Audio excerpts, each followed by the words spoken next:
दरिया हरि कृपा करी बिरहा दिया पठाए ये बिरहा मेरे साधको सोता लिया जगाए दरिया बिरही साधका तन पीला मन सूख रैन न आवे नींदड़ी दिवस न लागे भूख बिरहिनी पीऊ के कारणे ढूंढत बन खंड जाय निसबीती पीयू ना मिला सरद रही लिपटाय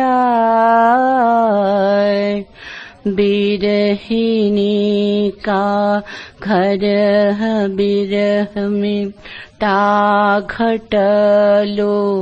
हूँ नमाज अपने साहब कारणे सिसके सांसों सांस दरिया बान गुरुदेव का कोई झेले सुर सुधी लागत ही व्यापे सही रोम रोम में पीर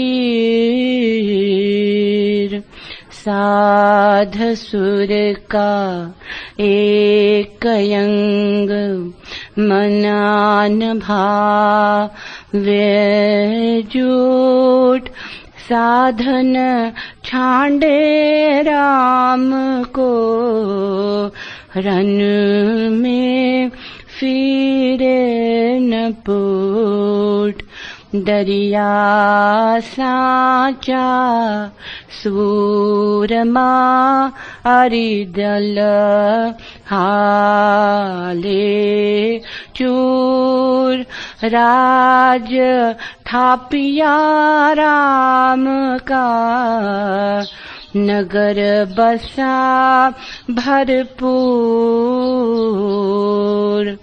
रसना सेती उतरा हृदय किया बास दरिया वर्षा प्रेम की षट ऋतु 12 मास दरिया हृदय राम से जो कभूला गे मन लहरे उठे प्रेम की जो सावन बरसा घन जन दरिया हृदय बीचे हुआ ज्ञान परकाश होद भरा जा प्रेम का ता लेत हिलो रादास अमी झरत विकसत कंवल उपजत अनुभव ज्ञान जन दरिया उस देश का भिन्न भिन्न करत बखान कंचन का गिर देख कर लोभी भया उदास जना दरिया थागे बनी जल पूरी मन की आस मीठे रांचे लोग सब मीठे उपज रोग निर्गुण कड़वा नीम सा दरिया दुर्लभ जोग।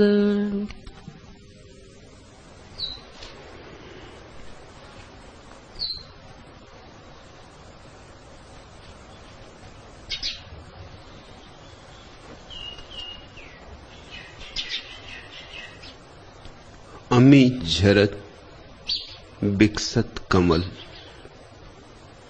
अमृत की वर्षा होती है और कमल खिल रहे। दरिया किस लोक की बात कर रहे। यहां ना तो अमृत झरता है और न कमल खिलते। यहां तो जीवन जहर ही जहर है। कमल तो दूर, कांटे भी नहीं खिलते, या कि कांटे ही खिलते। क्या दरिया किसी और लोक की बात कर रहे? नहीं, किसी और लोक की नहीं, बात तो यहीं की है, लेकिन किसी और आयाम की है। 10 दिशाएं तो तुमने सुनी, एक और भी दिशा है, 11वीं दिशा। 10 दिशाएं बाहर है, 11वीं दिशा भीतर है। एक आकाश तो तुमने देखा है, एक और आकाश है अनदेखा। जो देखा वह बाहर है, जो अभी देखने को है भीतर है। उस 11वीं दिशा में, उस अंतर आकाश में अमृत झर रहा है, अभी झर रहा है। कमल खिल रहे, अभी खिल रहे। लेकिन तुम हो कि उस तरफ पीठ किए बैठे हो। तुम्हारी आंखें दूर अटकी और तुम पास के प्रति अंधे हो गए हो। बाहर जो है वह तो आकर्षित कर रहा है, और जिसके तुम मालिक हो, जो तुम हो, जो सदा से तुम्हारा है और सदा तुम्हारा रहेगा, उसके प्रति बिल्कुल उपेक्षा कर ली। शायद इसीलिए कि जो मिला ही है, जो अपना ही है, उसे भूल जाने की वृत्ति होती। जो हमारे पास नहीं है, जिसका अभाव है, उसे पाने की आकांक्षा जगती। जो है, जिसका भाव है, उसे धीरे धीरे हम विस्मृत कर देते, उसकी याद ही नहीं आती। जिससे दांत टूट जाए ना तुम्हारा कोई, तो जीभ वहीं वहीं जाती है। कल तक दांत था और जीभ कभी वहां ना गई थी। मन के भी रास्ते बड़े बेबूझ। जो नहीं है उसमें मन की बड़ी उत्सुकता है। अब दांत टूट गया, जीभ वहीं वहीं जाती। दांत था तो कभी ना गई थी। जो है, मन में उसकी उत्सुकता ही नहीं। क्यों? क्योंकि मन जी ही सकता है अगर उसमें उत्सुकता रहे। जो नहीं तो दौड़ होगी, तो पाने की चेष्टा होगी, वासना होगी, इच्छा होगी, कामना होगी। जो नहीं है उसके सहारे ही मन जीता है। जो है उसको तो देखते ही मन की मृत्यु हो जाती। दरिया आकाश में बसे किसी दूर स्वर्ग की बात नहीं कर रहे। तुम्हारे भीतर पास से भी जो पास है, जिसे पास कहना भी उचित नहीं, क्योंकि पास कहने में भी तो थोड़ी दूरी मालूम पड़ती है। जो तुम्हारी श्वासों की श्वास है, जो तुम्हारे हृदय की धड़कन है, जो तुम्हारा जीवन है, जो तुम्हारा केंद्र है, वहां अभी इसी क्षण अमृत बरस रहा है और कमल खिल रहे, और कमल ऐसे कि जो कभी मुरझाते नहीं, चैतन्य के कमल। योगियों ने जिसे सहस्त्रार कहा है, 1000 पखड़ियों वाले कमल, जिनकी सुगंध का नाम स्वर्ग है, जिन पर नजर पड़ गई तो मोक्ष मिल गया, आंखों में जिनका रूप समा गया तो निर्वाण हो गया। इस बात को सबसे पहले स्मरण रख लेना कि संत दूर की बात नहीं करते। संत तो जो निकट से भी निकट है उसकी बात करते। संत उसकी बात नहीं करते हैं जो पाना है, संत उसकी बात करते हैं जो पाया ही हुआ है। संत स्वभाव की बात करते।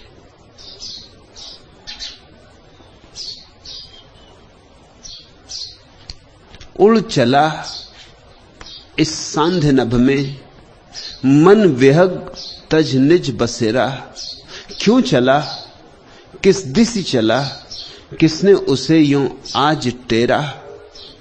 क्यों हुए सहसा स्फुरित, अति शिथिल संसलत पंख उसके। क्या हुए हैं उदित नभ में, चंद्रमा अकलंक उसके।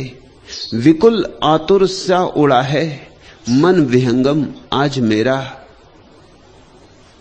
शून्य का आतुर निमंत्रण आज उसको मिल गया है। क्षितिज की विस्तीर्णता का पवन अंचल हिल गया है। प्राण पंछी ने गगन में ललक कौतूहल बिखेरा। स्वनित उड्डयन ध्वनित गति, जनित अनद नाद से यह दिग दिगंत आकाश वक्ष स्थल रहा है गूंज अहरह। ऊर्ध्व गति ने ध्यान मग्ना, गीत यति को आन घेरा। उड़ चला इस सांध्य नभ में, मन विहग तन निज बसेरा।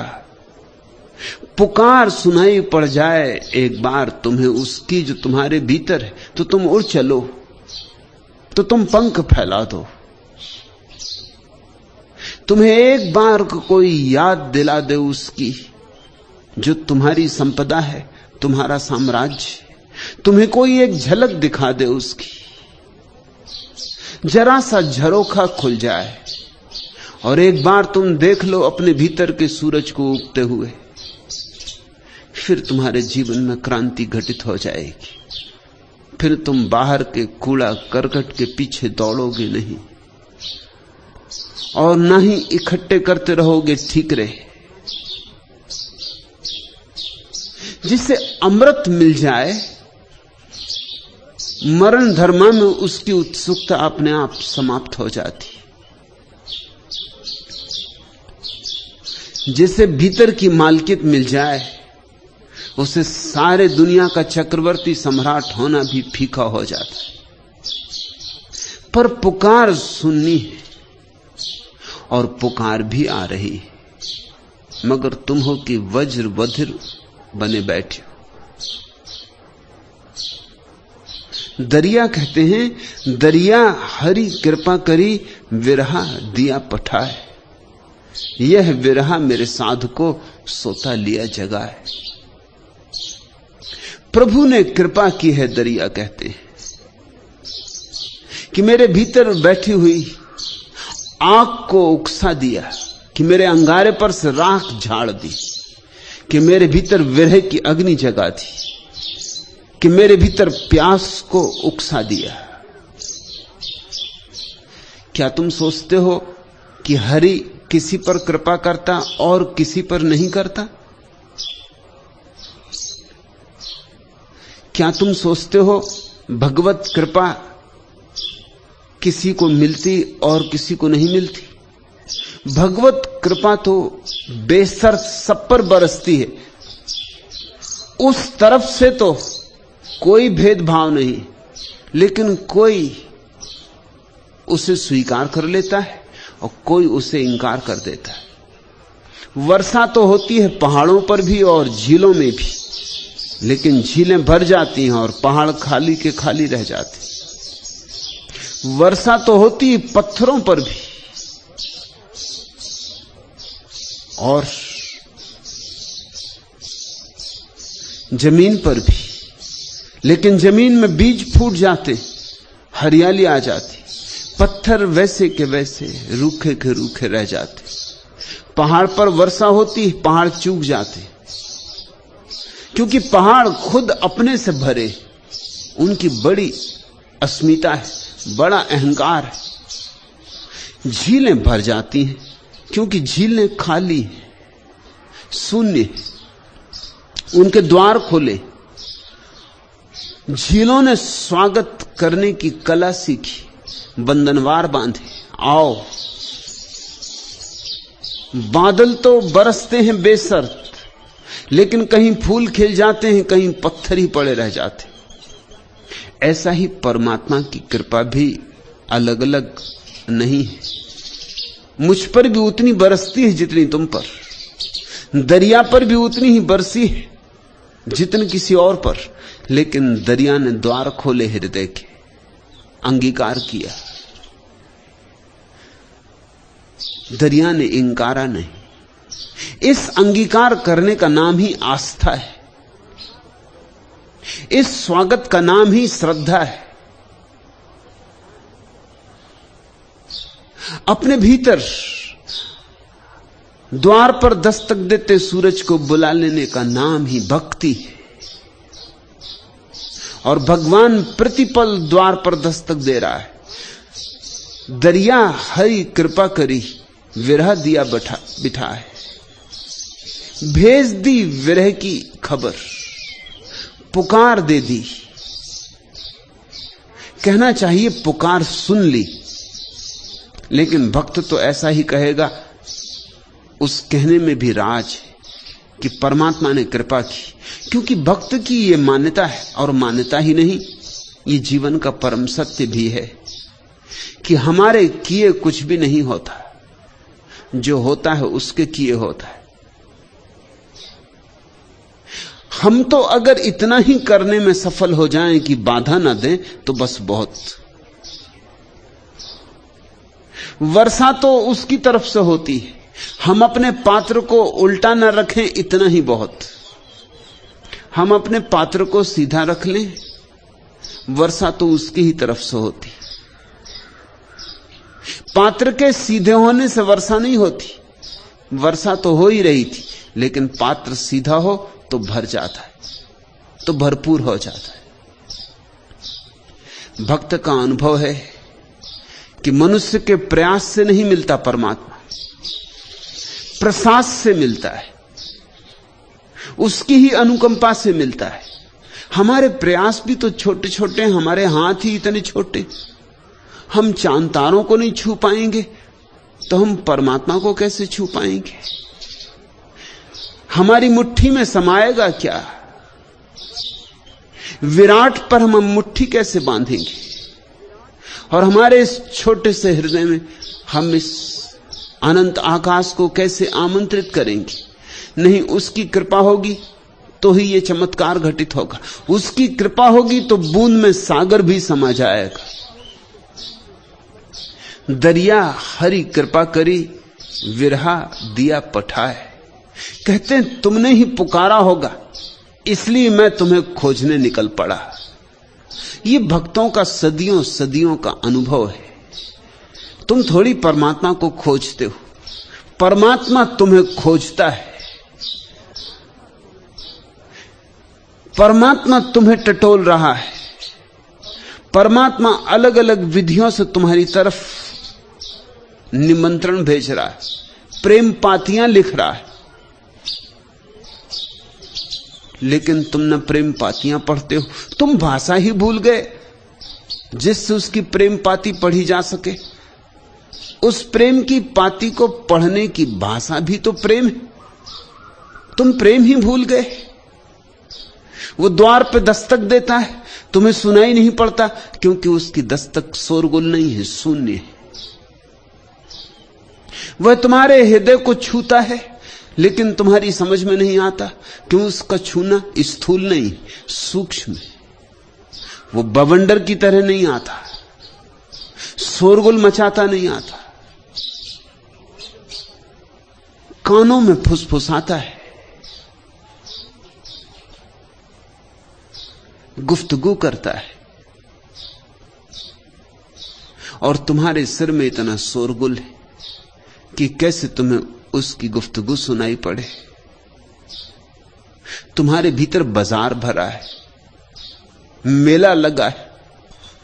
तुम्हारा मन क्या है? कुंभ का मेला है। शोरगुल और उपद्रव है, भीड़ भाड़ है।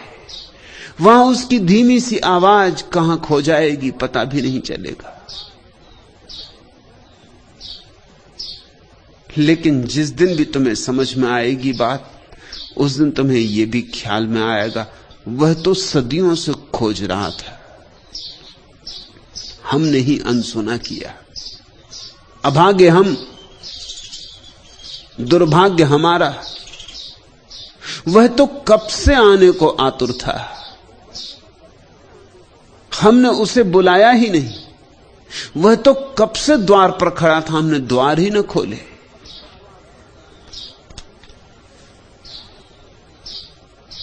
फिर खरात पर मुझे चढ़ा कुशल समय के कारीगर, जुड़ा सका हूं दुर्गुण केवल, जो भी गुण है गौण बहुत। मैं न सरल सीधी रेखा सा, बाकी मुझ में कौन बहुत। मैं त्रुटियों का त्रिभुज मुझे सीधा सादा आयत कर। मैं विकृत बैडोल खुरदरा, निश्चित कुछ आकार नहीं। मैं वह धातु की जिस पर शिल्पी का रचना संस्कार नहीं। आकृति दे अभिरूपकार, मूर्ति बने अनगढ़ पत्थर। बाहर उजले देवपीठ पर, भीतर भीतर तय खाने।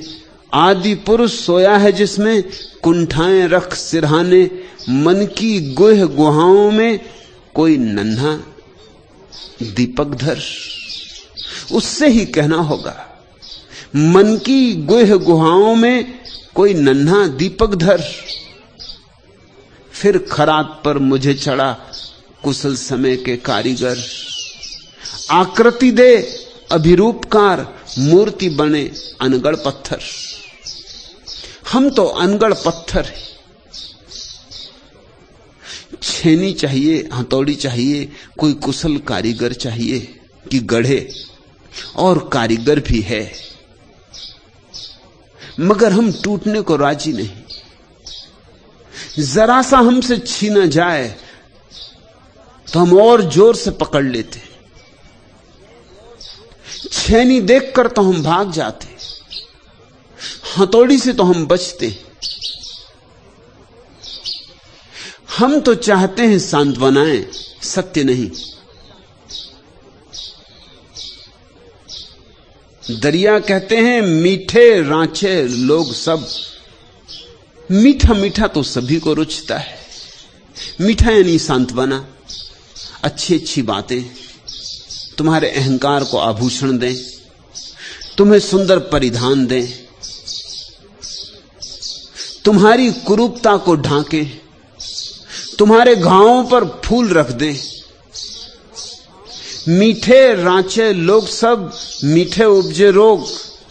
लेकिन इसी सांत्वना, इसी मिठास की खोज से तुम्हारे भीतर सारे रोग पैदा हो रहे हैं। निर्गुण कड़वा नीम सा, दरिया दुर्लभ जोग। और जो उस निर्गुण को पाना चाहते, उन्हें तो नीम पीने की तैयारी करनी होगी। निर्गुण कड़वा नीम सा, दरिया दुर्लभ जोग।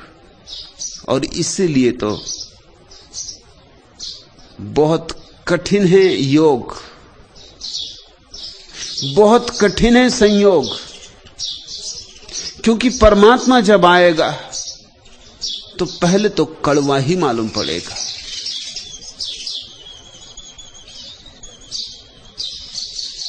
लेकिन वही नीम की कड़वाहट तुम्हारे भीतर की सारी अशुद्धियों को बहा ले जाएगी, तुम्हें निर्मल करेगी, निर्दोष करेगी। सद्गुरु जब मिलेगा तो खड्ग की धार की तरह मालूम होगा।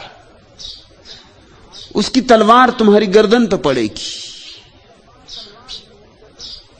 कबीर कहते हैं, कबीरा खड़ा बाजार में लिए लुकाठी हाथ, जो घर बारे अपना चले हमारे साथ। हिम्मत होनी चाहिए घर को जला देने की। कौन सा घर? वो जो तुमने मन का घर बना लिया है, वासनाओं का, आकांक्षाओं का, अभीप्साओं का।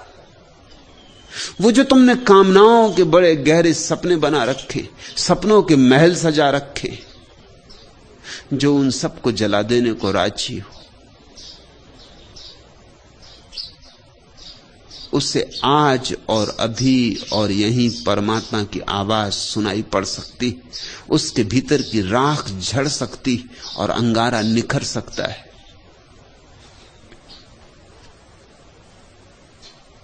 दरिया हरी कृपा करी, विरहा दिया पठाए। कि तुम्हारी बड़ी कृपा है प्रभु कि मेरे भीतर विरह को जगा दिया।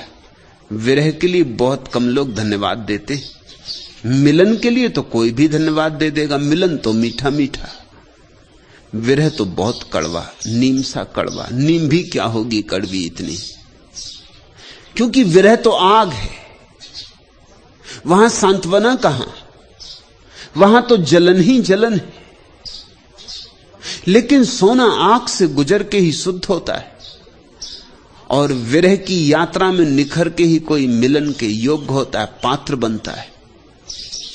यह विरहा मेरे साध को सोता लिया जगाए। दरिया कहते हैं, मुझे पता ही ना था कि मेरे भीतर ऐसा परम साधु सोया हुआ है, कि मेरे भीतर ऐसे परम सत्य का आवास है, कि मेरे भीतर ऐसा निर्दोष, ऐसा कुंवारा स्वभाव है, जिस पर कोई मलिनता कभी नहीं पड़ी, जिस पर कोई कालिख नहीं, जिस पर कोई दाग नहीं, न पुण्य का दाग, न पाप का दाग, न शुभ का, न अशुभ का, जो सब तरफ से अस्पर्शित है। मेरे उस साधु को तुमने जगा दिया, एक जरा सी पुकार देकर, विरह को उकसाकर, मेरे भीतर के परम कुंवारेपन को मुझे फिर से भेंट दे दिया। दिया ही हुआ था, मगर मैं अंधा कि कभी लौट कर न देखा, मैं बहरा कि कभी सुना नहीं, मैं मूढ़ कि कभी अपने भीतर न टटोला। संसार में टटोलता फिरा, दूर दूर चांद तारों में, नक्षत्रों में टटोलता फिरा, जन्मों जन्मों में, योनियों योनियों में, न मालूम कितनी देहों में, न मालूम कितने रूपों में तलाशा, और एक जगह भर तुझे खोजा नहीं। अपने भीतर कभी आंख को न ले गया, कभी अंतर्दृष्टि न की। यह बिरहा मेरे साध को सोता लिया जगाए। तूने बड़ी कृपा की कि यह आग मुझ पे बरसा दी। विरह आग है, ध्यान रखना। जिस पे बरसती है उसका रोआ रोआ रोता है, जिस पे बरसती है उसके खून से आंसू बनने लगते। दरिया विरही साधका तन पीला मन सूख। दरिया कहते हैं, तन सूख गया, मन सूख गया। रैन न आवे नींदड़ी, दिवस न लागे भूख। अब रात नींद नहीं आती, दिन भूख नहीं लगती। बस एक तेरी याद है कि सताए जाती, बस एक तेरी याद है कि तीर की तरह चुभी जाती, और गहरे और गहरे और गहरे।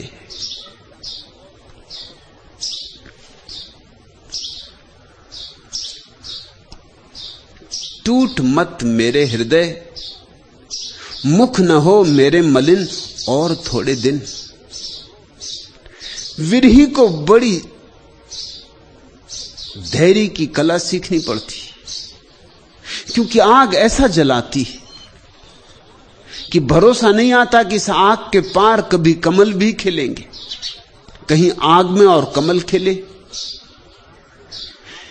तन सूखने लगता, मन सूखने लगता। कैसे भरोसा आए कि अमृत की वर्षा होगी? जो हाथ में है वो भी जाता मालूम होता है। टूट मत मेरे हृदय, मुख न हो मेरे मलिन और थोड़े दिन। रात का है प्रात निश्चित, अस्त का है उदय, एक जैसा ही किसी का कब रहा है समय।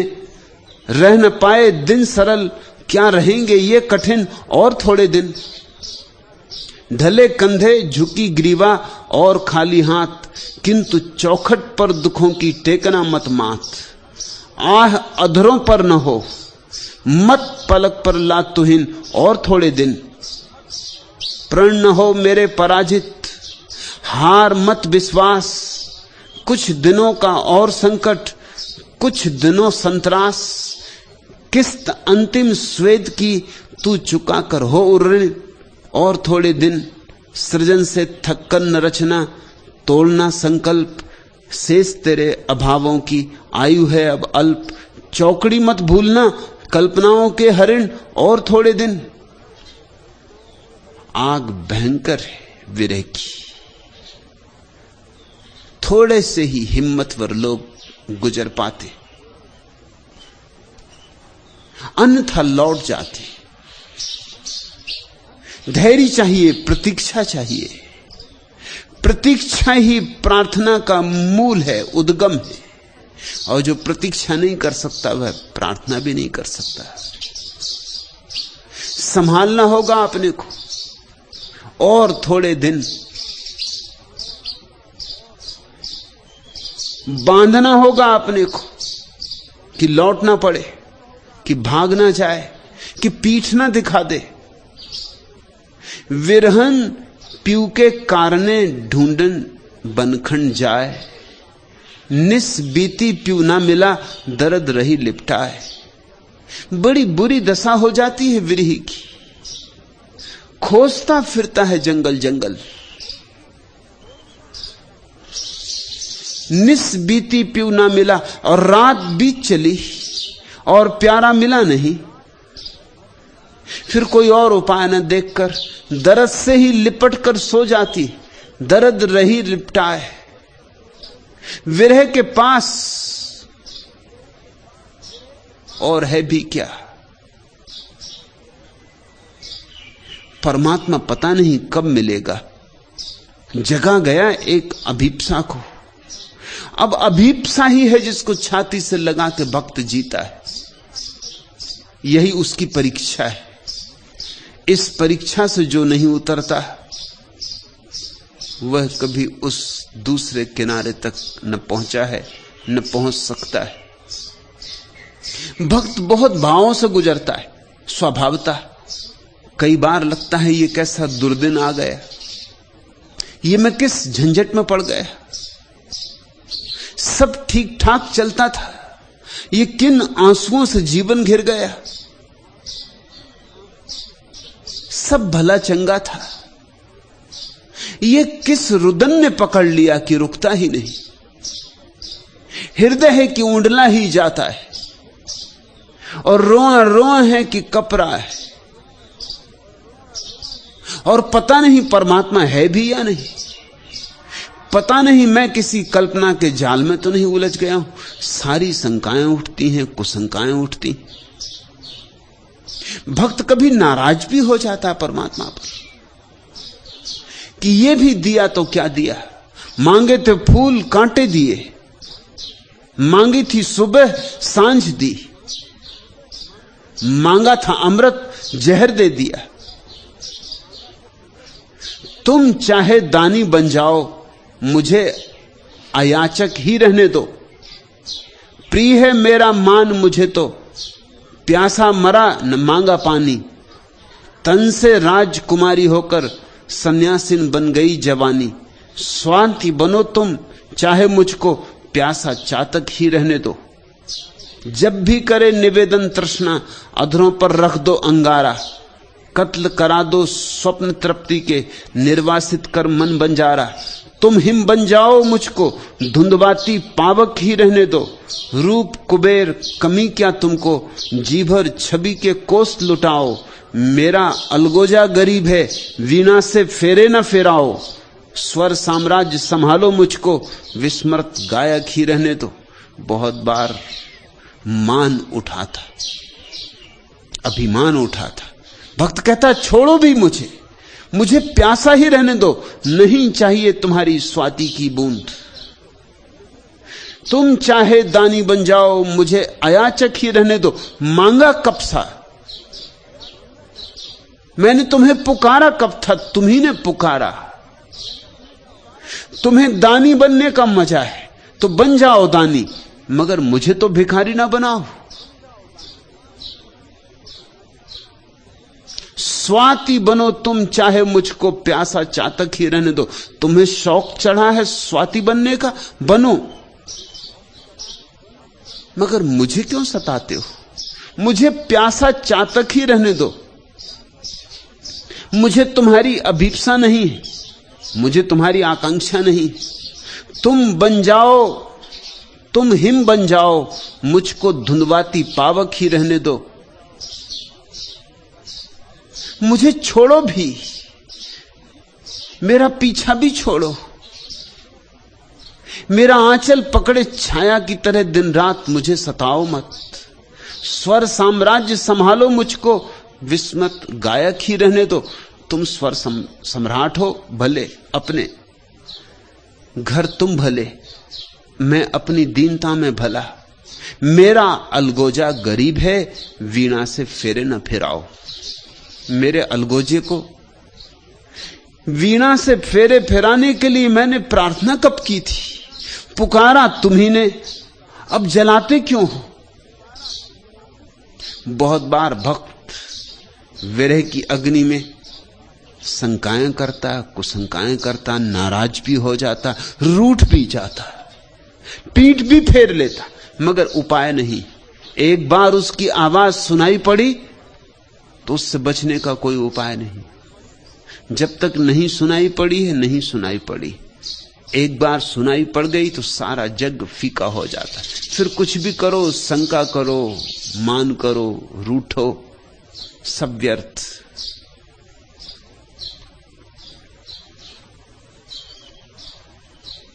विरहन पीऊ के कारणे ढूंढन बनखंड जाए। निस बीती पीऊ न मिला, दर्द रही लिपटाए। और पीड़ा बड़ी सघन है भक्त की, विरही की। वृक्षों में फूल खिलते हैं और भीतर फूलों का कोई पता नहीं, कांटे ही कांटे। आकाश में बादल घिरते हैं, सावन आ जाता है और भीतर मरुस्थल, न वर्षा न बादल न सावन।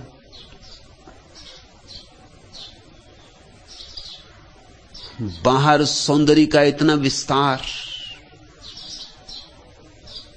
और भीतर सब रूखा सूखा। तन भी सूख जाता, मन भी सूख जाता। भरोसा आए भी तो कैसे आए? ये घटाएं जामनी है, तुम नहीं हो। आह क्या कादम्बिनी है, तुम नहीं हो। बूंद के घुंघरू बजाकर हंस रही है, बूंद के घुंघरू बजाकर हंस रही है। ऋतु बड़ी अनुरागनी है, तुम नहीं हो। बादलों की बाहुओं में इसलत पड़ी है, समर्पित सौदामनी है, तुम नहीं हो। भीग कर भी मैं सुलगता जा रहा हूं, बूंद पावक में सनी है, तुम नहीं हो। बिन तुम्हारे साध मेरी साध्वी सी, सांस हर सन्यासिनी है, तुम नहीं हो। गुदगुदी से अश्रु तक लाई मुझे यह वेदना सतरंगनी है, तुम नहीं हो। प्यार ही अपराध मुझ पर आजकल तो उठ रही हर तर्जनी है, तुम नहीं हो। भीग कर भी मैं सुलगता जा रहा हूं, बूंद पावक में सनी है, तुम नहीं हो। सब सौंदर्य सारे जगत का, सारा काव्य, सारा संगीत एकदम व्यर्थ हो जाता उसकी पुकार सुनते ही। जैसे हीरा देख लिया हो तो अब कंकड़ पत्थरों में मन रमे तो कैसे रमे। और तुम लाख भुलाना चाहो कि हीरे को नहीं देखा है तो भी कैसे भुलाओगे। जीवन का एक शाश्वत नियम है, जो जान लिया उसे अनजाना नहीं किया जा सकता। जो पहचान लिया उससे फिर पहचान नहीं तोड़ी जा सकती। जिसका अनुभव हो गया। अब तुम लाख उपाय करो, तो उसे अनुभव के बाहर नहीं कर सकते।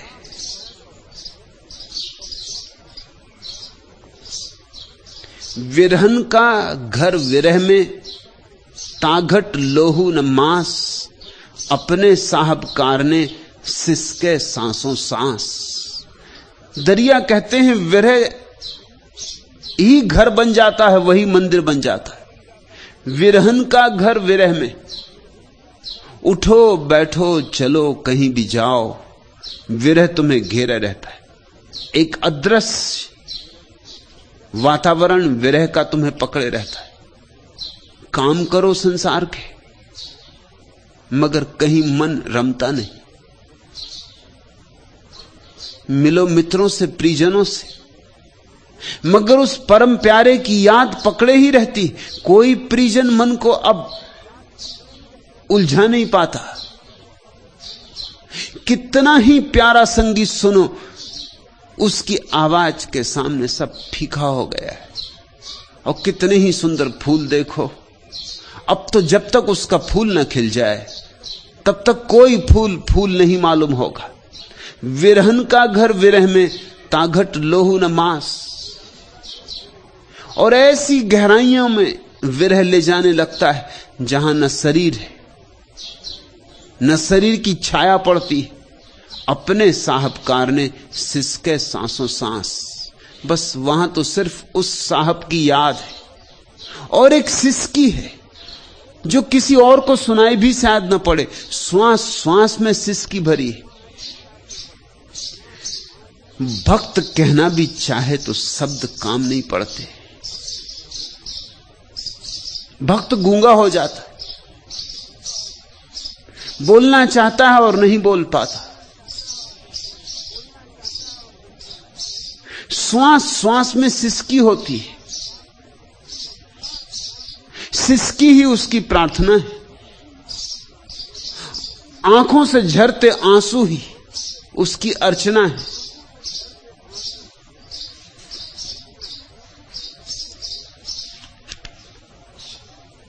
महक रहा ऋतु का श्रृंगार, जैसे पहला पहला प्यार। जाग रही है गंध अकेली, सारा मधुबन सोता है। किया नहीं जिसने क्या जाने, प्यार में क्या क्या होता है।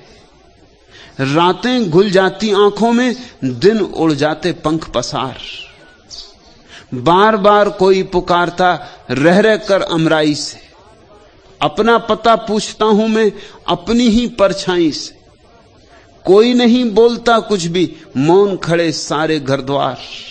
फूलों के रंगीन शहर में खुशबू अब तक अनब्याही। कोई कली किसी कांटे की बाहों में ही अनचाही। मजबूरी ने जोड़े अनगिन इच्छाओं के बंधनवार। राहों राहों आग बिछी है, झुलसी झुलसी छायाएं।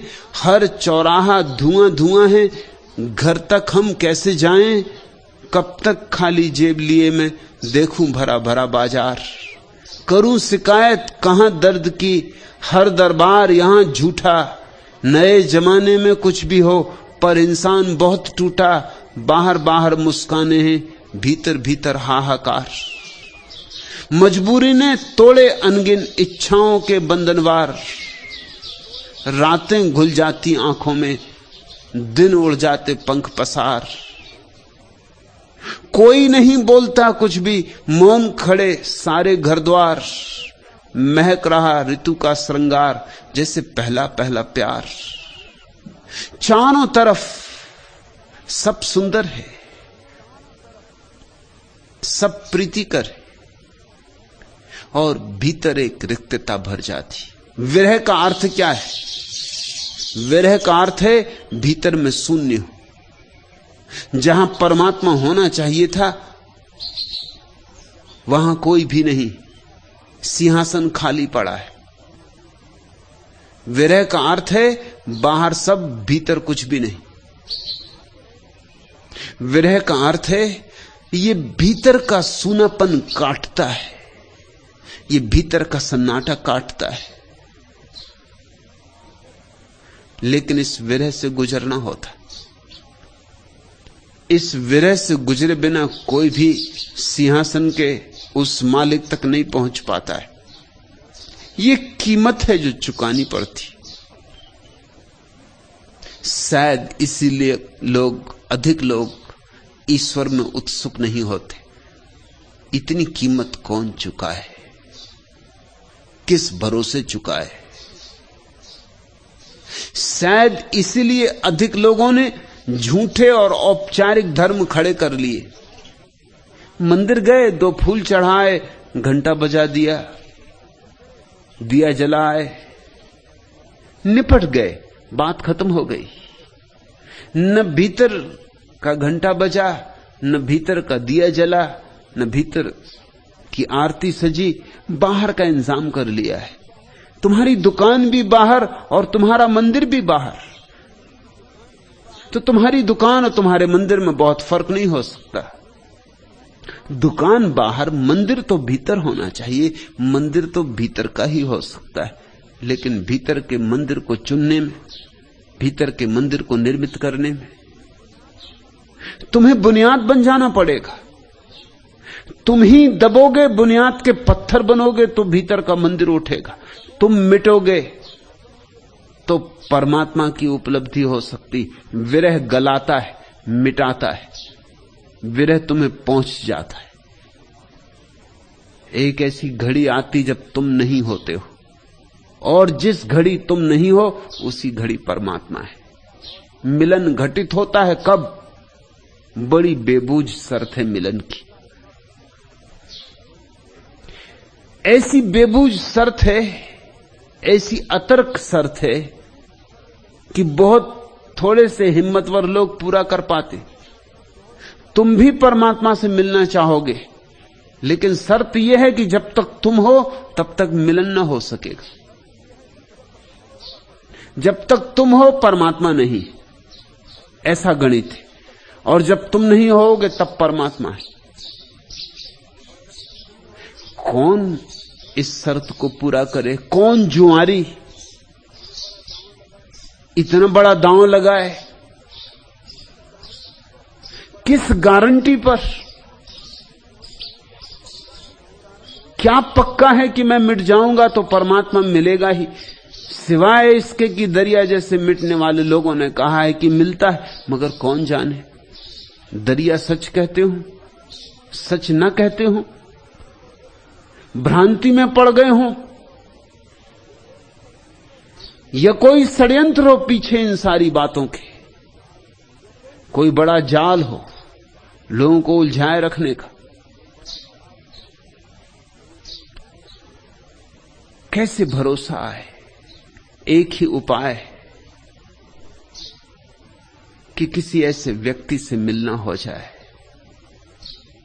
जो मिट गया है और मिट के हो गया है, मिट के पूर्ण हो गया है, जिसने शून्य को जाना है और शून्य में उतरते हुए पूर्ण को पहचाना है, जिसके भीतर मैं तो नहीं बचा और अब तू ही विराजमान हो गया है, जिसके भीतर भगवत्ता बोलती।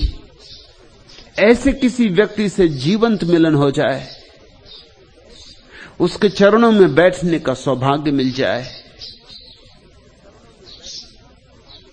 उसके सन्नाटे को समझने का अवसर मिल जाए, उसकी आंखों में आंखें डालने की शुभ घड़ी आ जाए, ऐसा कोई मुहूर्त बने तो कुछ बात हो, तो भरोसा आए, तो श्रद्धा जगे। सत्संग के बिना श्रद्धा नहीं जगती, और सद्गुरु के बिना ये भरोसा आ ही नहीं सकता कि तुम इतनी हिम्मत जुटा सको कि अपने को मिटाऊं और परमात्मा को पाऊं।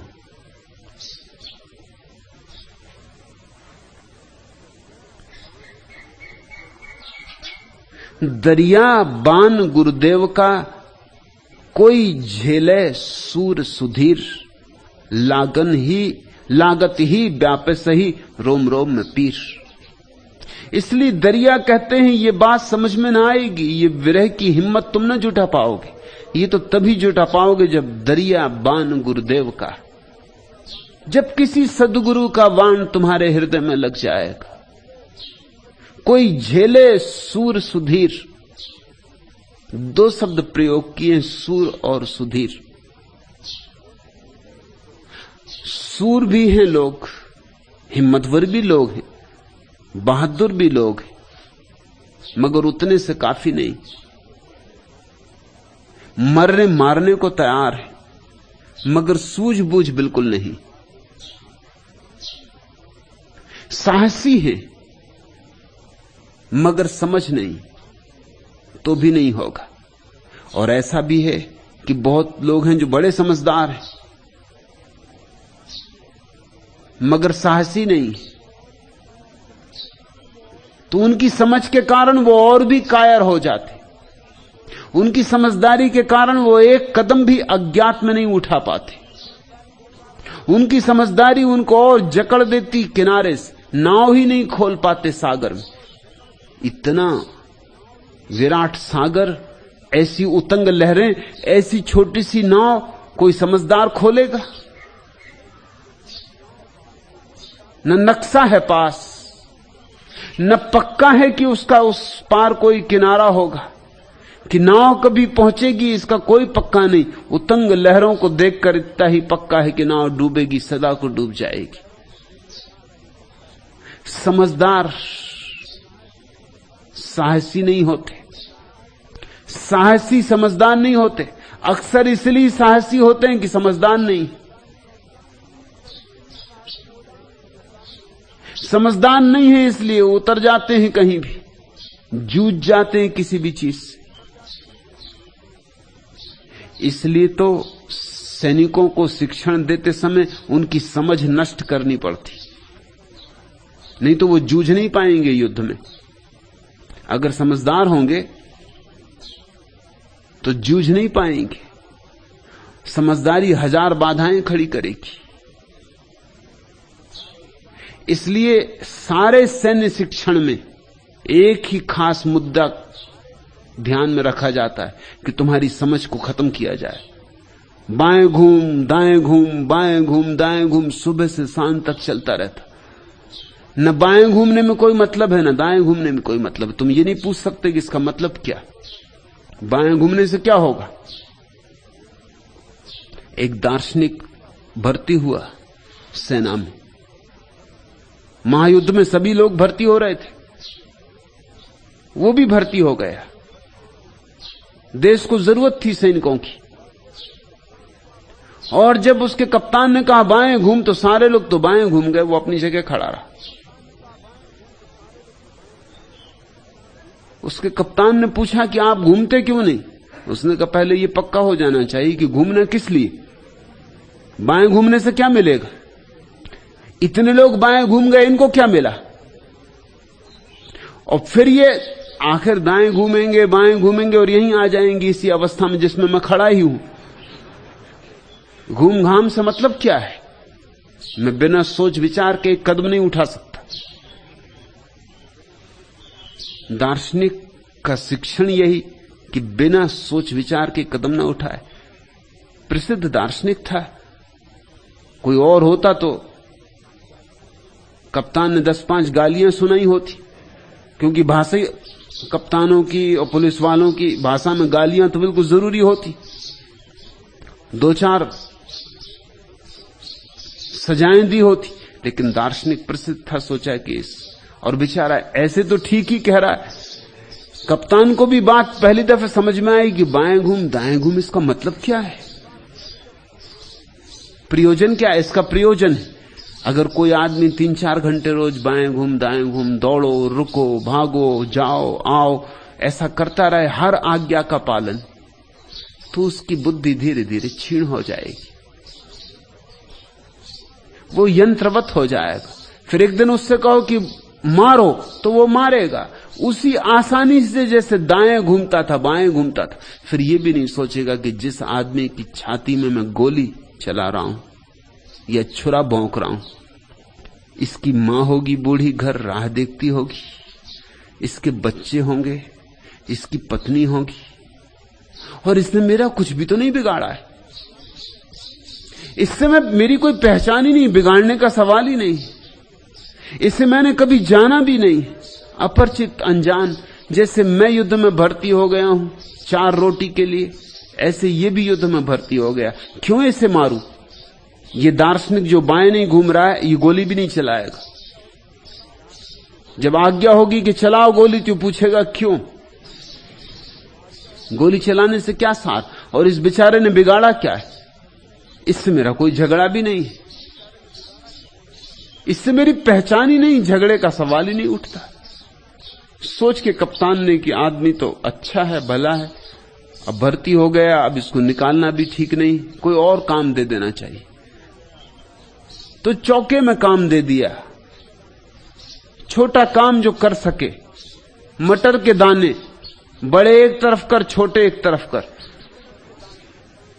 घंटे भर बाद जब कप्तान आया तो दार्शनिक वैसा ही बैठा हुआ था। तुमने अगर रोदिन की चित्र देखा हो, मूर्ति, रोदिन की प्रसिद्ध मूर्ति है विचारक, ऐसा ठुड्डी से हाथ लगाए हुए एक विचारक बैठा हुआ, उसी ठीक मुद्रा में दार्शनिक बैठा हुआ था। दाने जैसे थे मटर के, वैसे के वैसे रखे थे, एक दाना भी यहां से वहां नहीं हटाया गया था। कप्तान ने पूछा कि महाराज इतना तो कम से कम करो। उसने कहा कि पहले सब बात साफ हो जानी चाहिए। तुमने कहा बड़े एक तरफ करो, छोटे एक तरफ करो, मझोल कहां जाएं? और मैं कदम नहीं उठाता जब तक कि सब साफ ना हो, स्पष्ट ना हो। इतना समझदारी होगी तो तुम अनंत सागर में अपनी नाव न छोड़ सकोगे। इसलिए सैनिकों की बुद्धि नष्ट कर देनी होती, फिर वो यंत्रवत जूझ जाते, कट जाते हैं, काट देते। अब जिस आदमी ने हिरोशिमा पर एटम बम गिराया, 1 लाख आदमी 5 मिनट में जल के राख हो जाएंगे, अगर जरा भी सोचता तो क्या गिरा पाता? तो ज्यादा से ज्यादा यही हो सकता था कि जाके कह देता कि मैं नहीं गिरा सकता हूं, चाहो तो मुझे गोली मार दो। ये ज्यादा उचित होता है। 1 आदमी मर जाऊंगा, क्या हर्जा है? लेकिन 1 लाख आदमियों को 5 मिनट में अकारण मार डालूं, जिनका कोई भी कसूर नहीं। छोटे बच्चे हैं, स्कूल जाने की तैयारी कर रहे हैं, अपने बस्ते सजा रहे हैं, पत्नियां घर में भोजन बना रही हैं, लोग दफ्तर काम के लिए जा रहे हैं। इन निहत्ते लोगों पर, जो सैनिक भी नहीं हैं, नागरिक हैं, जिनका कोई हाथ युद्ध में नहीं, इन पर एटम बम गिराऊं? लेकिन नहीं, ये सवाल ही नहीं उठा।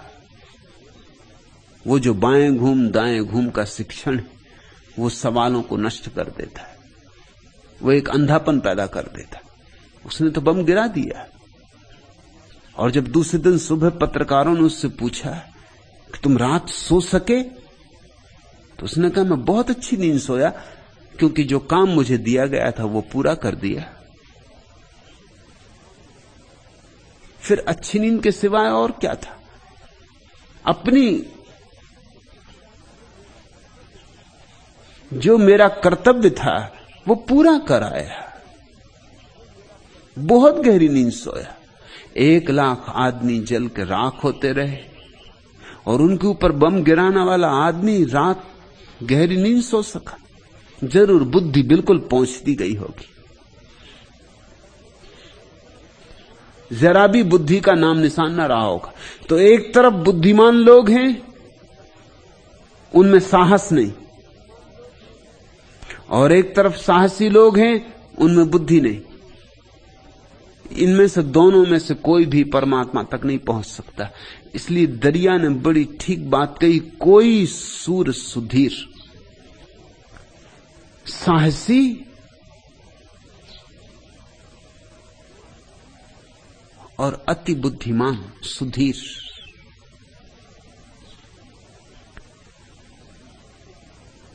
सुधि जिसके भीतर हो, धी जिसके भीतर हो, प्रज्ञा जिसके भीतर हो, कोई प्रज्ञावान साहसी ऐसा अमृत संयोग जब मिलता है,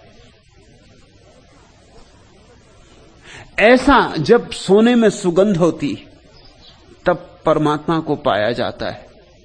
दरिया बान गुरुदेव का कोई झेले सूर सुधीर। यहां मेरे पास दोनों तरह के लोग आ जाते। कोई हैं जो बहुत पंडित हैं, बहुत सोच विचार में, वे भी बाण को नहीं झेल पाते। उनके बीच इतने शास्त्र हैं कि बाण शास्त्रों में ही छिद जाता, उनके हृदय तक नहीं पहुंच पाता।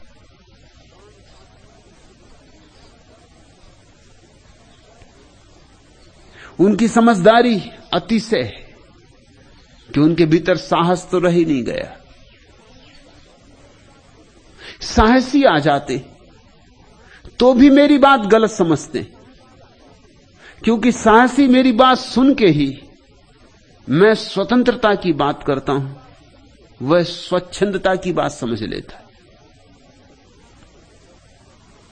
उसके पास बुद्धि नहीं। मैं प्रेम की बात करता हूं, वह काम की बात समझ लेता, उसके पास बुद्धि नहीं।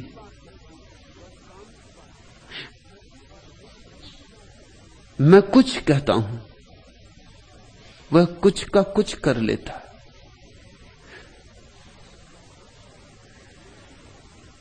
सद्गुरु का बाण तो केवल वे ही झेल सकते हैं जिनमें दोनों बातें हो, साहस हो, सुबुद्धि हो।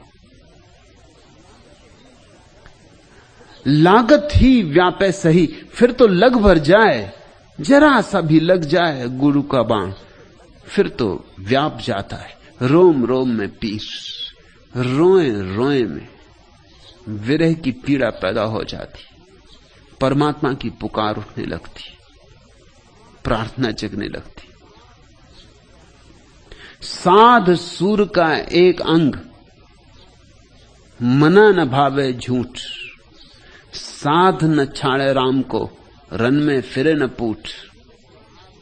कहते हैं कि साधु और सूर में एक बात की समानता है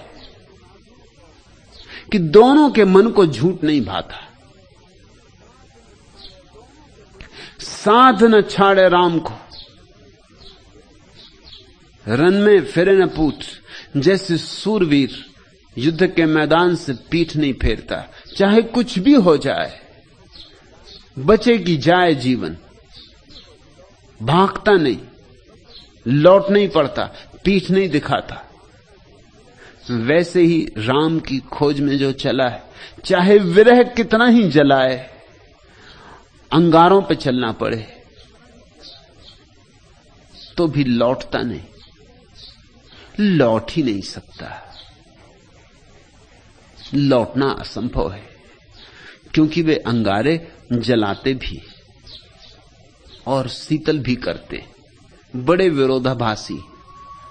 वे कांटे चुभते भी हैं और भीतर एक बड़ी मिठास भी भर जाते। नीम कड़वी भी है और शुद्ध भी करती है। दरिया सांचा सुरमा, अरिदल घारे चूर, राज थापिया राम का, नगर बसा भरपूर। दरिया सांचा सुरमा, वही है सच्चा योद्धा जो अपने भीतर के शत्रुओं को समाप्त कर दे। बाहर के शत्रुओं को तो कौन कब समाप्त कर पाया है, और बाहर के शत्रुओं को समाप्त करो तो नए शत्रु पैदा हो जाते, और बाहर के शत्रुओं पर विजय भी पालो तो भी विजय कोई ठहरने वाली नहीं। जो आज जीता है कल हार जाएगा, जो आज हारा है कल जीत जाएगा। बाहर तो जिंदगी प्रतिपल बदलती रहती, वहां तो कुछ भी शाश्वत नहीं, ठहरा हुआ नहीं, जलधार है। लेकिन भीतर एक युद्ध है और भीतर के योद्धा बनना है। वहां शत्रु हैं, असली शत्रु वहां है। क्रोध है, काम है, लोभ है, मोह है, हजार शत्रु। इन सबको जो जीत लेता, इन सब का जो मालिक हो जाता,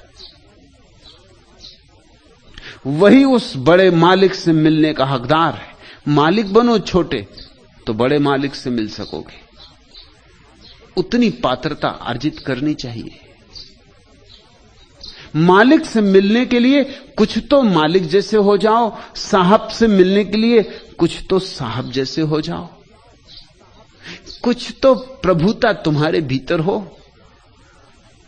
तो प्रभु के द्वार पर तुम्हारा स्वागत हो सके। राज थापिया राम का, नगर बसा भरपूर। अपने भीतर तो राम का राज स्थापित करो। अभी तो काम का राज है तुम्हारे भीतर, राम का राज स्थापित करो। अभी तो तुम्हारे भीतर कामना ही कामनाएं और खींचे लिए जाती, और तुम बंधे कैदी की तरह घसीटते हो।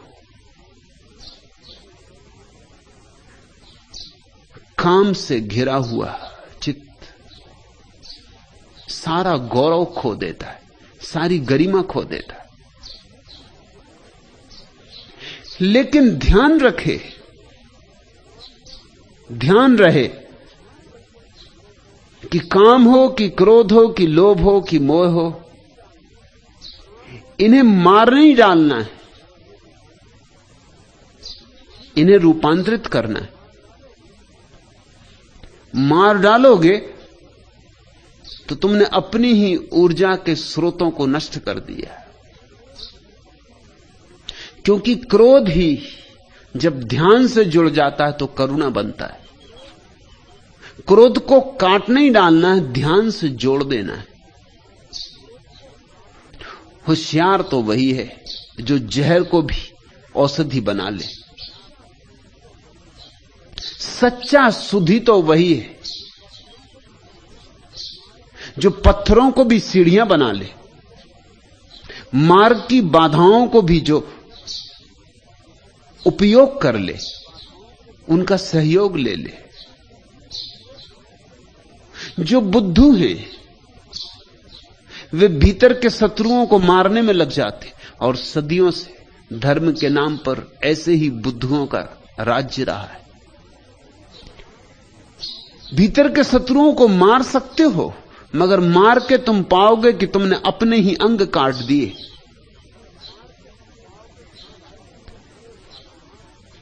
बाइबल कहती है कि जो हाथ तुम्हारा चोरी करे उस हाथ को काट दो। ये तो ठीक, लेकिन यही हाथ दान दे सकता था, अब दान कैसे दोगे?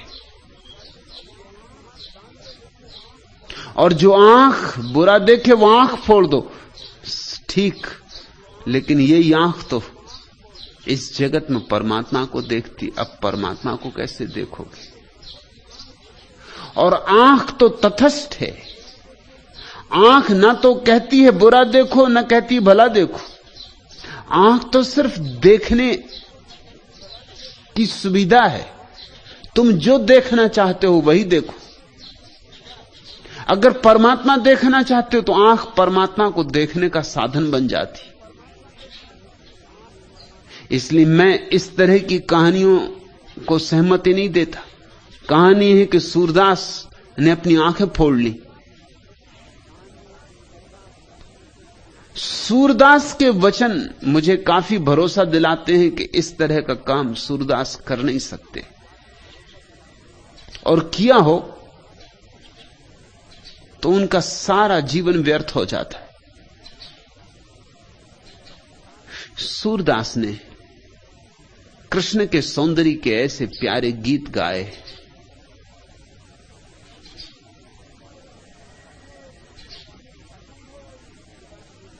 यह असंभव है कि सूरदास ने अपनी आंखें फोड़ ली हो, इसलिए क्योंकि आंखें वासना में ले जाती।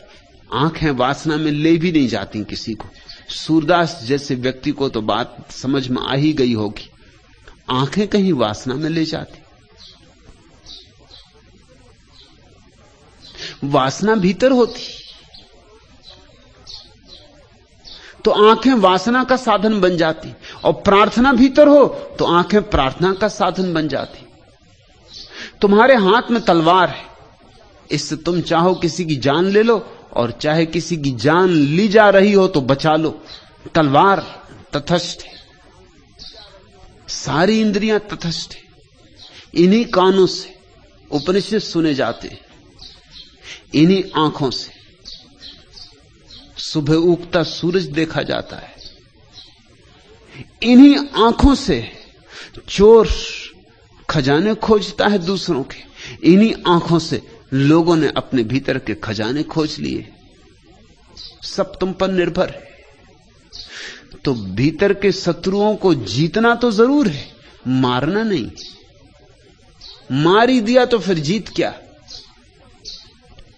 मारे हुए पर जीत का कोई अर्थ होता है? एक चाय घर में लोग गपशप में लगे हैं, एक सैनिक युद्ध से लौटा है, वो बड़ी बहादुरी हाँक रहा है। वो कह रहा है कि मैंने एक दिन में 50 सिर काटे, ढेर लगा दिया सिरों का। मुल्ला नसरुद्दीन बहुत देर से सुन रहा है। उसने कहा ये कुछ भी नहीं, मैं भी युद्ध में गया था अपनी जवानी में, एक दिन में मैंने 1000 आदमियों के पैर काट दिए थे। सैनिक ने कहा पैर कभी सुना नहीं, ये भी कोई बात है? सिर काटे जाते हैं, पैर नहीं। मुल्ला ने कहा मैं क्या करता, सिर तो कोई पहले ही काट चुका था।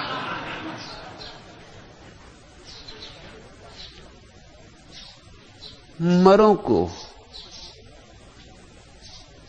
अगर तुम पैर काट भी लाए तो कोई विजेता नहीं हो।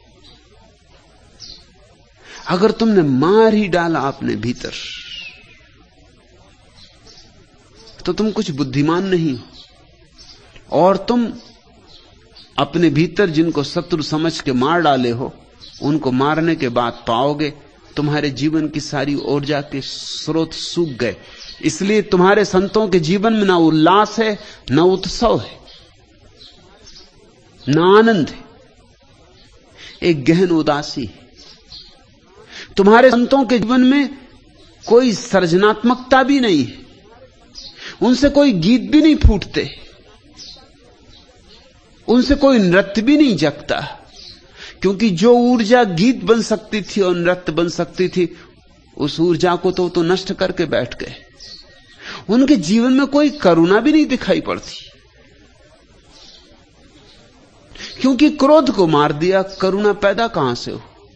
और मैं तुमसे कहता हूं, जिसने काम वासना को जला डाला अपने भीतर, वो ब्रह्मचर्य को उपलब्ध नहीं होता, वो सिर्फ नपुंसक हो जाता।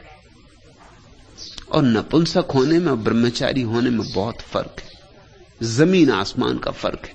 उससे ज्यादा कोई फर्क और क्या होगा? रूस में ईसाइयों का एक संप्रदाय था जो अपनी जन्नेंद्रियां काट डालता था। क्या तुम उनको ब्रह्मचारी कहोगे? जन्नेंद्रियां काटने से क्या काम वासना चली जाएगी? आंखें फोड़ने से क्या तुम सोचते हो रूप की आकांक्षा चली जाएगी? कान फोड़ने से क्या तुम सोचते हो भीतर ध्वनि का आकर्षण समाप्त हो जाएगा? काश इतना आसान होता, तब तो धार्मिक हो जाना बड़ी सरल बात होती। चले गए अस्पताल, ऑपरेशन हो गए धार्मिक। बस सर्जनों की जरूरत होती, सद्गुरुओं की नहीं। सद्गुरु काटता नहीं, सद्गुरु रूपांतरित करता है। अनगढ़ पत्थर को मिटा नहीं देना है, उसको गढ़ना है, उसमें से मूर्ति प्रकट करनी है। मूर्ति छिपी है उसमें।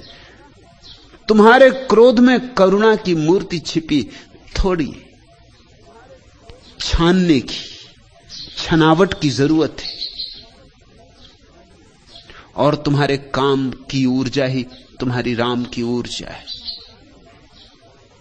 ये तुम्हारी ये शत्रु हैं अभी, क्योंकि तुम जानते नहीं कैसे इनका उपयोग करें।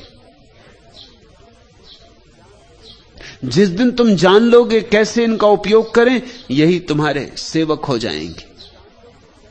आज से हजारों साल पहले वेद के जमाने में आकाश में बिजली ऐसी कौंधती थी, ऐसी जैसी अब कौंधती। लेकिन तब आदमी कपता था, थरथराता था, सोचता था कि इंद्र महाराज नाराज हो रहे हैं, कि इंद्र महाराज धमकी दे रहे हैं। स्वभावता समझ में आती बात। 5000 साल पहले बिजली के संबंध में हमें कुछ पता नहीं था, और जब बिजली आकाश में कड़कती होगी, घबराहट होती होगी, कोई व्याख्या चाहिए। तो एक ही व्याख्या मालूम होती थी कि इंद्रधनुष, जैसे कि इंद्र ने अपने धनुष पर वाण चढ़ाया हो, नाराज है इंद्र।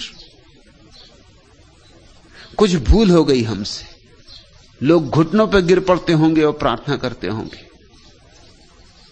अब कोई बिजली की प्रार्थना नहीं करता। अब भी बिजली चमकती, मगर तुम घुटनों पर गिर के प्रार्थना नहीं करते। अब तुम भली भांति जानते हो कि बिजली क्या है। अब तो बिजली तुम्हारे घर में सेवा कर रही। बटन दबाओ और कह जी हजूर आज्ञा, बटन दबाओ पंखा चले, बटन दबाओ बिजली चले, बटन दबाओ रेडियो चले, बटन दबाओ टेलीविजन शुरू हो जाए। अब तो बिजली तुम्हारे घर की दासी। अब आकाश की बिजली को तुम इंद्रधनुष का या इंद्र का क्रोध और कोप नहीं मानते। अब तो बात खत्म हो गई। अब तो ये कहानियां बच्चों को पढ़ाने योग्य हो गई। अब तो बच्चे भी इन पे भरोसे ना करेंगे।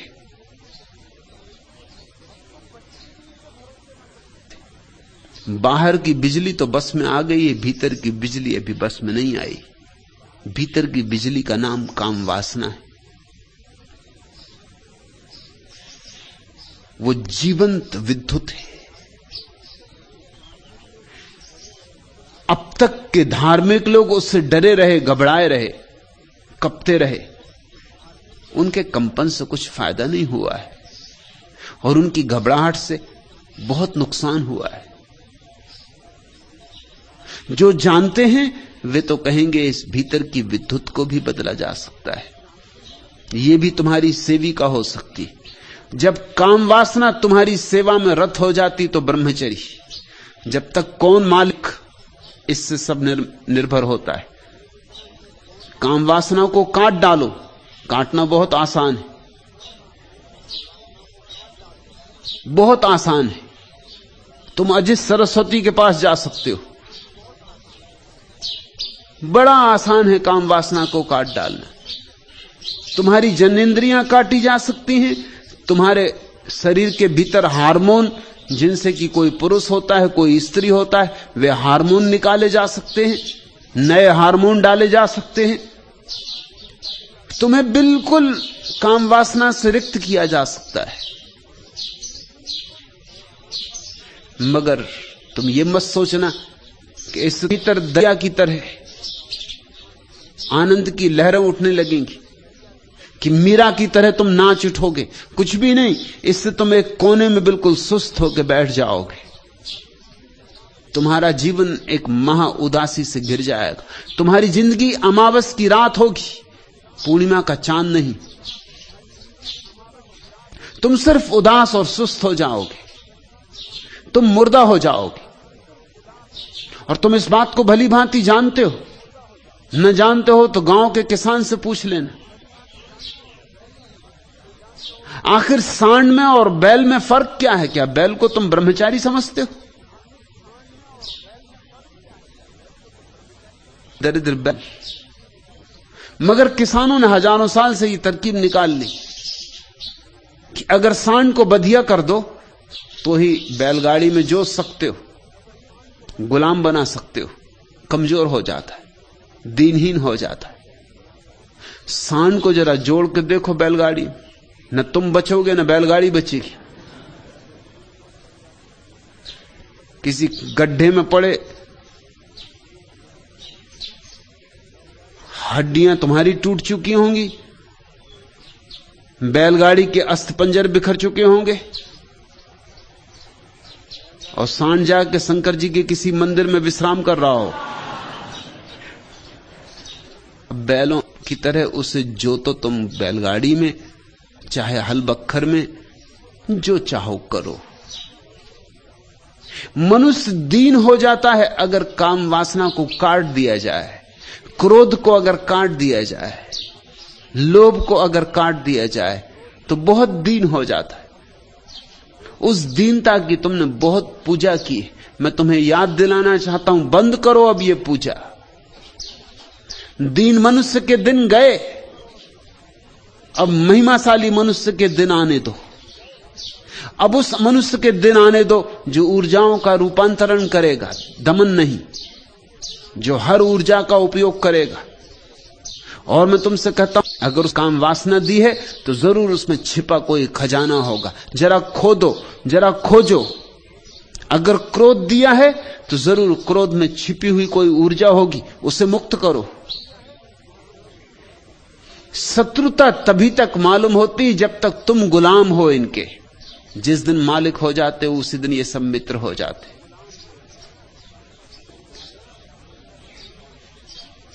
दरिया सांचा सूरमा, वही है सच्चा सूर, अरिदल घाले चूर, राज थापिया राम का नगर बसा भरपूर। शत्रुओं को पछाड़ देता है, उनकी छाती पे बैठ जाता है, उन्हें चारों खाने चित्त कर देता है, राम के राज्य को अपने भीतर स्थापित कर लेता है। लेकिन ध्यान रखना, नगर बसा भरपूर, ये कोई रिक्त जगह नहीं है। राम का राज्य नगर भरपूर बसा है, उत्सव पैदा होता है। दिवाली है, होली है, रंग का त्योहार उठता है, दिए जलते। राज थापिया राम का नगर बसा भरपूर। और जब तक तुम्हें किसी के भीतर राम का राज्य बसा हुआ दिखाई ना पड़े, भरपूर, गुलाल ना उड़ती हो कि साधु नहीं है, सिर्फ किसी तरह अपने को दबाए, किसी तरह अपने को संभाले, बैठा हुआ मुर्दा है, जीवंत नहीं। रसना सेती उतरा हृदय किया बास, दरिया बरखा प्रेम की सट ऋतु 12 मास। सुनते हो प्यारा वचन, रसना सेती उतरा। जब तक तुम्हारी जीभ पर ही राम का नाम रहेगा तब तक कुछ ना होगा, हृदय में उतर जाए। रसना सेती उतरा हृदय की, कुछ मन का विचार, कल्पनाएं, स्मृतियां, शोरगुल, भीड़भाड़, और तुम्हारे भीतर शांति हो जाए। और शब्द राम का सवाल नहीं है, भाव का सवाल है। राम शब्द तो जीभ पर ही रहेगा, राम शब्द को तुम हृदय में नहीं ले जा सकते। हृदय में शब्द जाने का कोई उपाय ही नहीं, वहां तो केवल भाव होते। लेकिन तुम समझते हो, भाव को तुम पहचानते हो। कोई भी शब्द आत्मा है, शब्द भाव का शरीर है।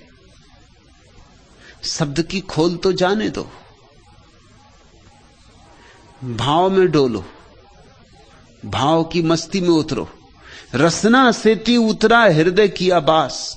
और जब भी तुम्हारे हृदय में भाव की तरंग उठने लगेगी, वह चमत्कार घटेगा। दरिया बरखा प्रेम की, कि प्रेम की वर्षा हो जाएगी तुम्हारे ऊपर, होती ही रहेगी, फिर बंद नहीं होने वाली। सट ऋतु 12 मास, 6 ऋतुओं में 12 महीने वर्षा होती ही रहेगी, फिर ऐसा नहीं और खो गए। फिर आषाढ़ ही आषाढ़ है, फिर ये प्रेम की वर्षा होती ही रहती। लेकिन क्या तुम्हें तुम्हारे संतों में प्रेम की ऐसी वर्षा होती हुई मालूम पड़ती? क्या तुम्हारे मंदिरों में तुम्हें प्रेम भरपूर बहता हुआ मालूम पड़ता है।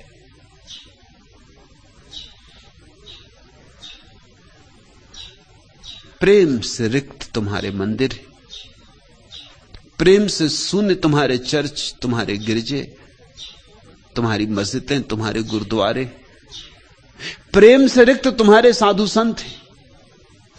हां, उदासी जरूर है, तारा है। अब धीरे धीरे हम सोचने लगे यही धर्म है। यह धर्म नहीं है, यह अधर्म से भी बदतर है।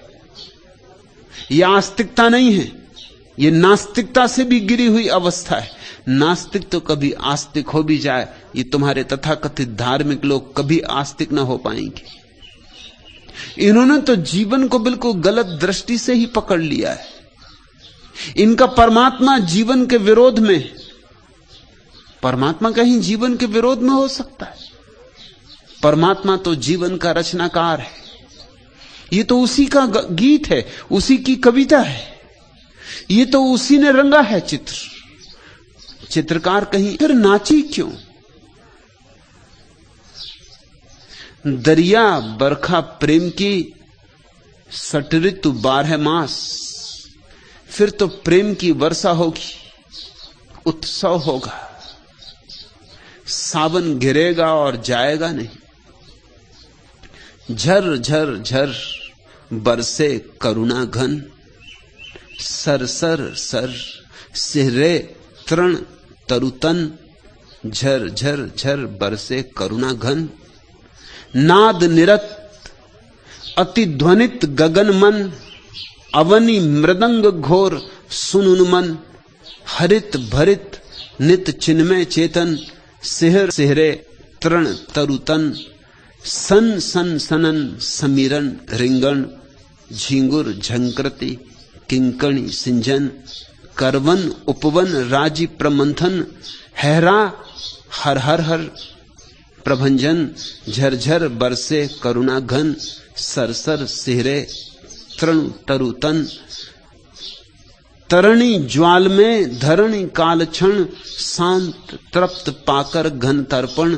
ले अंबर का अर्घ समर्पण, थर थर थर वसुधा ही आंगन।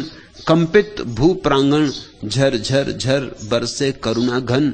सर सर सर सिहरे तृण तरुतन।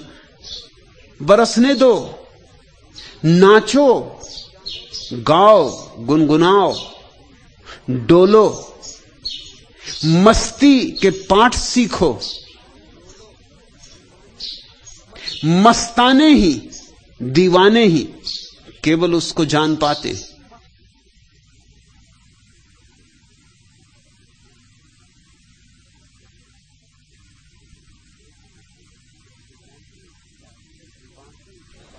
बाकी उसकी बात उठे प्रेम की, ज्यों सावन बरखा घन।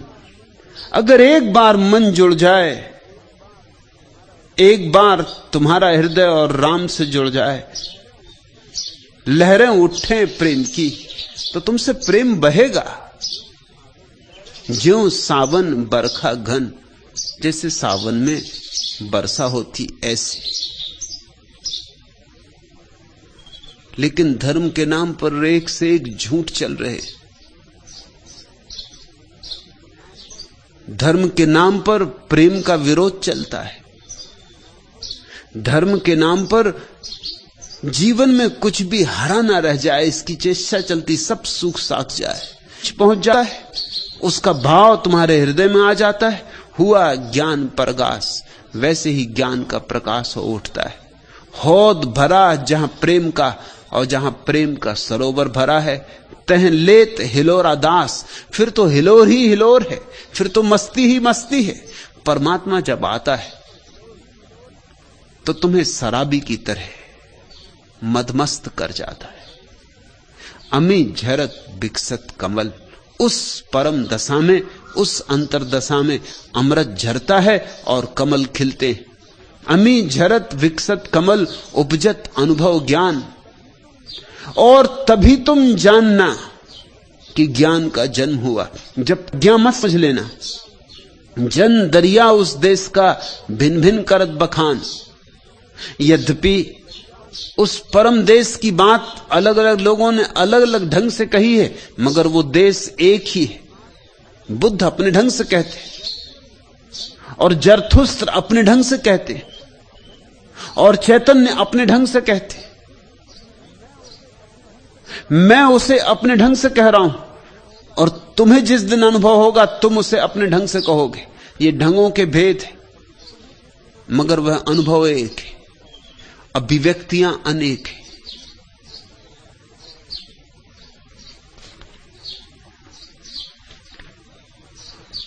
सावन बुलाएं, प्रथम आषाढ़ी झाड़ी है, चलो भीगे। पालकी ऋतु की खड़ी है, चलो भीगे। ग्रह मुहूर्त चौघड़ी देखे बिना ही, यह मिलन की शुभ घड़ी है, चलो भीगे।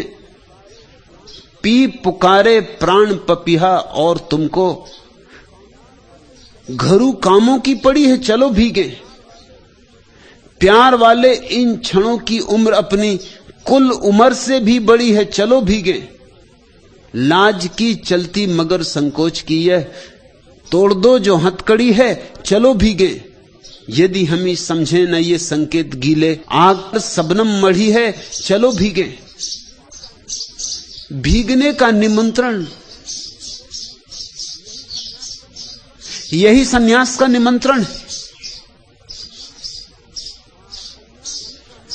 सन्यास का द्वार केवल उनके लिए खुला है जो भीगने को राजी है। लेकिन लोग छोटी छोटी चीजों को बचा रहे हैं। लोग साधारण वर्षा में भी कभी भीगते नहीं।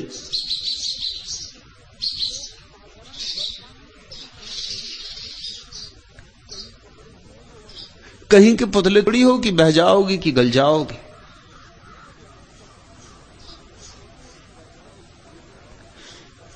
लेकिन साधारण वर्षा में भी लोग छाता लेके चलते। कुछ लोग तो छाता सदैव लिए रहते, पता नहीं कब वर्षा हो जाए। मुल्ला नसरुद्दीन छाता लेके बाजार से गुजर रहा था।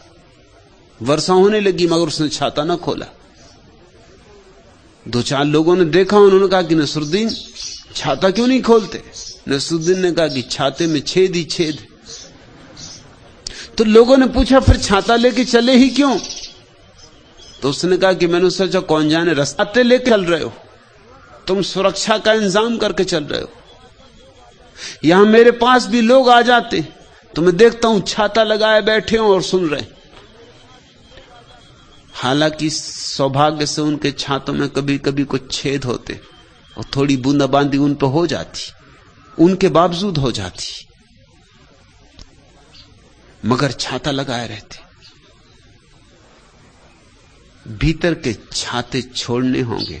हिंदू, मुसलमान, ईसाई, बौद्ध, जैन, ये सब छाते हैं।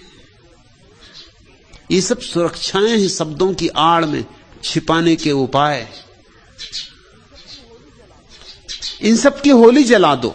बौद्ध बनाओ, ना हिंदू और ना मुसलमान। परमात्मा ने तो तुम्हें बस खालिस आदमी बनाया। एक बार वैसे ही हो जाओ जैसा परमात्मा ने बनाया, तो उससे संबंध जुड़ना आसान हो जाए और तभी तुम ये निमंत्रण स्वीकार कर सकोगे। प्रथम आषाढ़ी झड़ी है, चलो भीगे। पालकी ऋतु की खड़ी है, चलो भीगे। और तुम मत पूछो कि मुहूर्त, कोई मुहूर्त की नहीं पड़ी है। सारी घड़ियां उसकी हैं, हर घड़ी मुहूर्त है। ग्रह मुहूर्त चौघड़ी देखे बिना ही, यह मिलन की शुभ घड़ी है, चलो भीगे। तुम जाके ज्योतिषियों को अपनी जन्म पत्री मत दिखलाओ।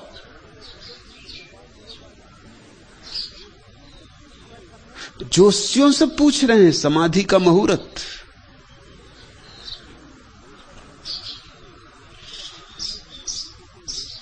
तुमने समाधि को कोई रेस कोर्स का घोड़ा समझा?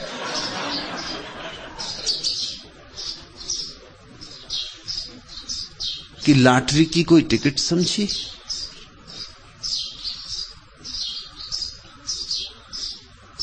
खूब होशियार हैं लोग, बचने के कैसे कैसे उपाय खोजते। मेरे पास लोग आते हैं, वो कहते हैं सन्यास तो लेना है, लेकिन शुभ घड़ी में लेंगे। कौन सी शुभ घड़ी? और तो कोई भी नहीं है। ग्रह मुहूर्त चौघड़ी देखे बिना ही यह मिलन की शुभ घड़ी है, चलो भीगे। प्यार वाले इन क्षणों की उम्र अपनी कुल उम्र से भी बड़ी है, चलो भीगे। एक क्षण भी उसके प्रेम में भीगने का तुम्हें अवसर आ जाए तो तुम्हारी सारी हजारों हजारों जिंदगियों की लंबाई व्यर्थ हो गई। उसके प्रेम का एक क्षण भी शाश्वत है। वर्षों जीने का कोई अर्थ नहीं, एक क्षण उसके प्रेम में जी लेना पर्याप्त है। सारे जीवन की, अनंत अनंत जीवन की तृप्ति हो जाती। लाज की चलती वर्षा हो तो एक सुनसान रास्ते पर विश्वविद्यालय के मैं वर्षा में भीगने के लिए जाता था। फिर धीरे धीरे एक और पागल आदमी मेरे साथ राजी हो गया। उस रास्ते पर जो आखिरी बंगला था वो विश्वविद्यालय के फिजिक्स के प्रोफेसर का बंगला था। वहीं जाके रास्ता समाप्त हो जाता था। तो उसी रास्ते के समाप्ति पर बड़े वृक्ष के नीचे बैठकर हम दोनों भीगते थे। प्रोफेसर की पत्नी और बच्चे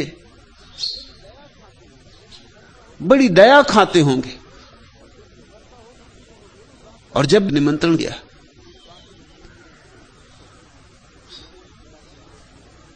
तो मैंने उनसे कहा कि मेरे एक मित्र भी हैं, वो सदा आपके घर तक मेरे साथ घूमने आते हैं, उनको भी ले आऊं? तो उनका उनको भी जरूर ले आए। उन्होंने घर जाकर अपनी पत्नी को बहुत प्रशंसा की होगी कि दो बहुत अद्भुत व्यक्तियों को लेके आ रहा हूं। घर में लोग बड़े उत्सुक थे, बड़ी तैयारियां की गई, और जब हम दोनों को देखा तो सारे बच्चे, पत्नी, बहू सब वहां से भाग गए अंदर के कमरे में, और इतने जोर से हंसने लगे अंदर के कमरे में जाके कि प्रोफेसर को बड़ा सदमा पहुंचा कि ये तो बड़ा।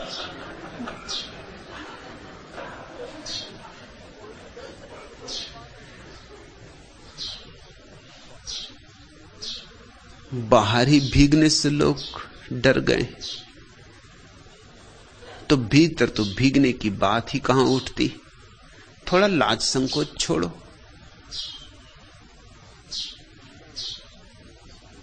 मीरा ने कहा, लोक लाज छोड़ी, पद घुंघरू बांध मीरा नाची रे। सब लोक लाज छोड़ के नाची। ऐसी ही लोक लाज छोड़ोगे तो नाच पाओगे, तो भीग पाओगे। यदि हम ही समझे न ये संकेत, झांक के देख लेना। सद्गुरु का इतना ही अर्थ है कि तुम्हें एक बार याद दिला दे उस सब की जो तुम्हारे भीतर भी पड़ा है, लेकिन अपरिचित, अनजाना।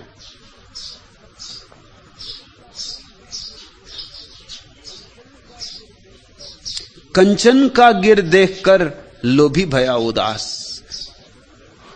बड़ी अद्भुत बात दरिया ने कही। दरिया कहते हैं तुम लोभ इत्यादि की फिक्र मत करो, मैं तुम्हें भीतर उस जगह ले चलता हूं, कंचन का गिरी देखकर, जहां तुम सोने के हिमालय देखोगे, वहां तुम्हारा लोभ ही उदास हो जाएगा अपने आप, ये देख के कि जितना मैं मांगता था। फिर कैसा लोभ, लोभ खुद उदास होकर बैठ जाएगा। कंचन का गिर देखकर लोभी भया उदास, जन दरिया थाके बनिज, पूरी मन की आस।